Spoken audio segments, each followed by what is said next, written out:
This is George Washington, and this is every US president. In this video, I'm going to recreate every United States presidency going all the way back to the 1700s up to today. So with all that said, Lego. This is the first president, George Washington. He was born in Virginia and was elected the first president by basically everyone. That's because he was the leader of the Continental Army, which fought to free the United States from Great Britain.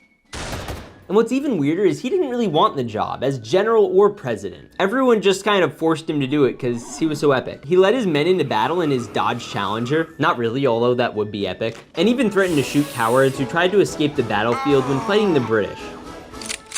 We're done when I say we're done. He was married to Martha, who helped at war camps, and he never actually got to sign the Declaration of Independence because he was too busy fighting the war. Like when he got some of his boys onto boats and crossed the Delaware River, which I built. George Washington became a big hero and was democratically elected because most people voted for him. He set presidential precedents, which are basically rules that all their presidents had to follow, like only staying in office for 2 terms, so that America wouldn't become a monarchy or creating a cabinet. Not that kind of cabinet. This one had different jobs, which he gave to people like Thomas Jefferson and Henry Knox. And his vice president was John Adams, who said his job was the most insignificant invention ever created by man. I don't think John liked his job very much. Which works out because he became the second president of the United States. But now I have to build the Oval Office, where the president makes their most important decisions. So let's build.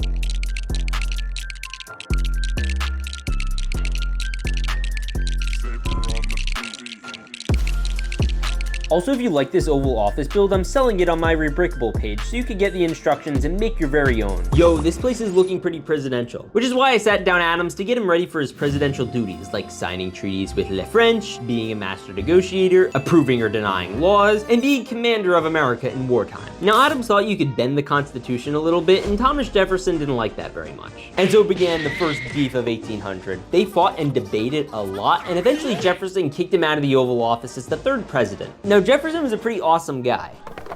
He owned and read over 10,000 books, collected dinosaur bones, and eventually had one named after him. It's the Jeffersaurus! And while writing the Declaration of Independence, felt uncomfortable, so invented the swivel chair so he could sit and spin. He also bought the Louisiana Purchase, which is this big spot of land from the French, and he sent his boys Lewis and Clark to go discover new animals, but especially dinosaurs. They didn't find any dinosaurs. And also during this time, Jefferson's friend Hamilton was shot in a duel, and after he served his term, he retired. He and John Adams became friends again 50 years after they signed the Declaration of Independence, and when John Adams died, his last words were, "Thomas Jefferson survives." But he died a couple hours before, both on the 4th of July. The 4th president was James Madison, and he was really short. When he was president, the empire struck back. The British came to the US and even lit the White House on fire, causing it to go up in flames. But the US fought back and won, sending the British away forever. James Monroe was the 5th president and the last one to be a founding father. He created a rule basically telling the British and all their friends to leave us alone. He also died on the 4th of July. 6th was that guy who was next to Adams when he died, his son John Quincy Adams. Except now he's bald and the president. One time when he was teaching his sons how to shoot, he tried loading an already loaded gun and almost shot himself in the face. He was also the only president to become a congressperson after being president. The 7th president was Andrew Jackson. He was a huge fanboy of Thomas Jefferson and wanted to be just like him. He also had a massive dueling problem and dueled over 100 people in his life. For reference, this is 100 people. Bro. 8th is Martin Van Buren, and when he was president, Texas was a country, and they wanted to join the states. And when they asked to join, he hit him with the big ol'. The 9th president was William Henry Harrison, and he died 31 days after becoming president. 10th is John Tyler, who wasn't elected because his boss, you know. And he also made Florida a part of America, making Florida Man an American. Oh yeah, all right. 11th was James K. Polk, and he died 3 months into his term. And 12th was Zachary Taylor, and he ate some bad cherries and died 1 year in. Bro, what's happening? Wait, why is everyone dying? Millard Fillmore was the 13th president, or as I like to call him, the Rizzler-in-Chief. One time he visited the Queen of England, and she thought he was the most handsome man she'd ever seen. Franklin Pierce was 14th, and you don't want to know what this man went through. The 15th is James Buchanan. He's arguably the worst president. And 16th is Abraham Lincoln. He's the one on the penny.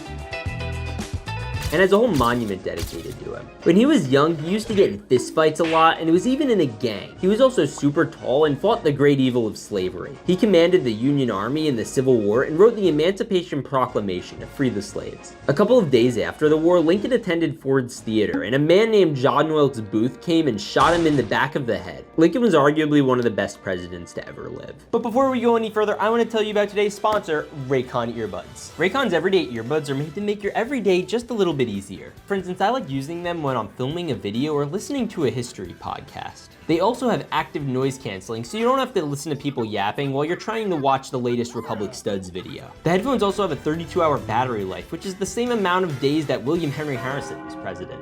The built-in weatherproofing is great for me and Florida Man when we go out on our various adventures outside in the Florida wilderness. Come here! Come here! Where's Bruce going?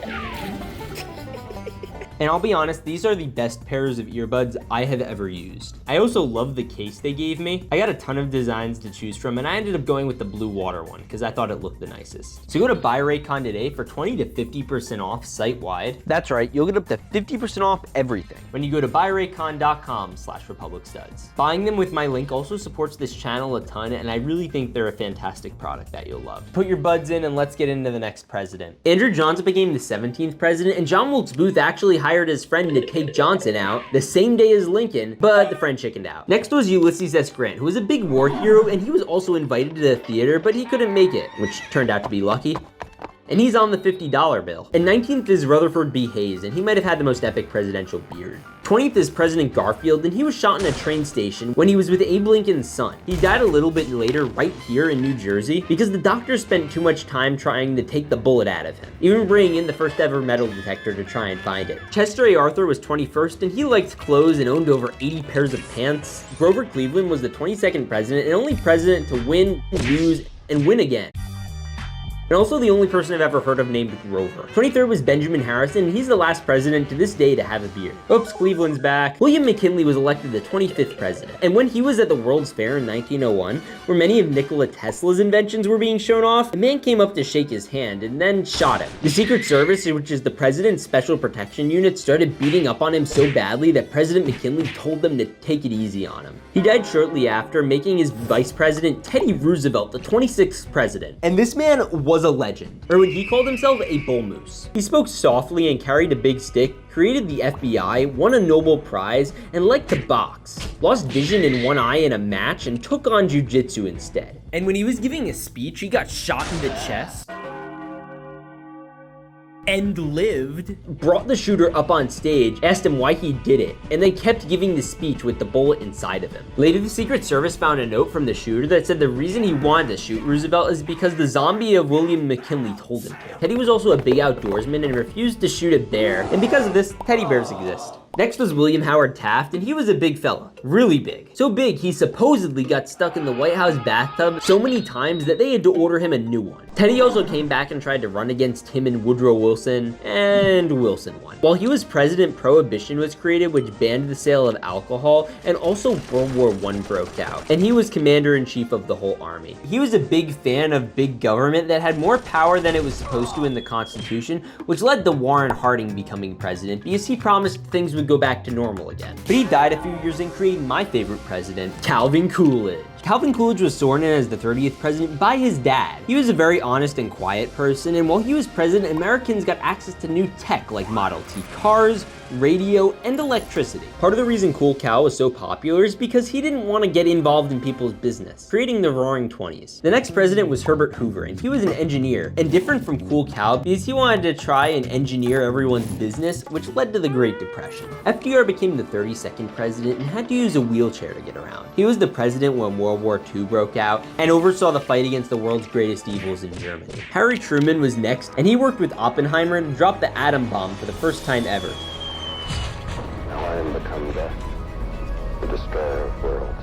He was also the first president of the Cold War to fight against communism, which ran against the values of freedom and democracy that the United States had, and the Soviets even built the Berlin Wall to keep people from escaping communism. Dwight Eisenhower became the 34th president after being a 5-star general in the army during World War II and commanded the storming of Normandy Beach, one of the biggest battles in warfare ever. Next was John F. Kennedy, who ran against a man named Richard Nixon and won. He dropped the line, Ask not what your country can do for you. Ask what you can do for your country. He was very popular and the youngest president ever elected. And on November 1963, when he was in the back of a car, Lee Harvey Oswald, a professional sharpshooter, shot him in the head. When he was killed, Lyndon B. Johnson became president and continued to fight the Cold War, and he was responsible for deploying a lot more people to Vietnam. Nixon's back! And this time he was president when the first men were sent to the moon. And while Neil Armstrong, Buzz Aldrin, and Mike Collins were on the moon, President Nixon called him up on the phone. I'm talking to you by telephone from the Oval Room at the White House. Apparently you could just do that back in the 60s. Later it turns out he had to cover up some not great stuff and left his vice president in charge. And this is Gerald Ford. He was a college football player and his favorite movie was also apparently Home Alone. Jimmy Carter was next, and he recently became the first ever president to turn 100 years old, alive almost 50 years after he was president. And he kind of made everything expensive and wasn't super popular, which is why Ronald Reagan won a fairly large victory against him as the 40th president. And he was the president who really brought an end to the Cold War and called the Soviets to tear down this wall. This is George Bush 1, and he became the 41st president and lost after one term to Bill Clinton, who was the jazziest president. George Bush's son, George Bush, was next, and he had a couple of shoes thrown at him. He also saw America through some of its darkest days, from a terrorist attack on September 11, 2001. I can hear you. The rest of the world hears you. And the people who knocked these buildings down will hear all of us soon. Obama became the 44th president and ordered SEAL Team 6 to take out the terrorists who did the attack. And Donald Trump became the 45th president after building giant skyscrapers, being a famous TV celebrity. You're fired. And he was also in Home Alone. Excuse me, where's the lobby? Down the hall and to the left. He came in promising to build a wall, like this one. That's the hugest wall I've ever seen in my whole life. It's amazing. And he was the third ever president to get shot in the head. And the only one to survive, making for one of the coolest photos ever. He also put a big red button on his desk to scare his enemies. And as of recording this video, Joe Biden is the 46th and current president, and he really likes chocolate chip ice cream. But after a series of stumbles, tumbles, and mumbles, America is a nation that can be defined in a single word. I was gonna and these three presidents all really should probably play Minecraft. I'm gonna build a wall with Joe. Joe, that's a calculator and not Minecraft. Hey, come on, man, I'm just trying to play Minecraft. Which brings us to today, where Trump or Kamala could be president. Comment your favorite president down below. Maybe it's the same as mine. Cool, it's cool, Cal. If you want to learn more about American history, watch this video or watch this one where I build every state. With that said, God bless and stay awesome.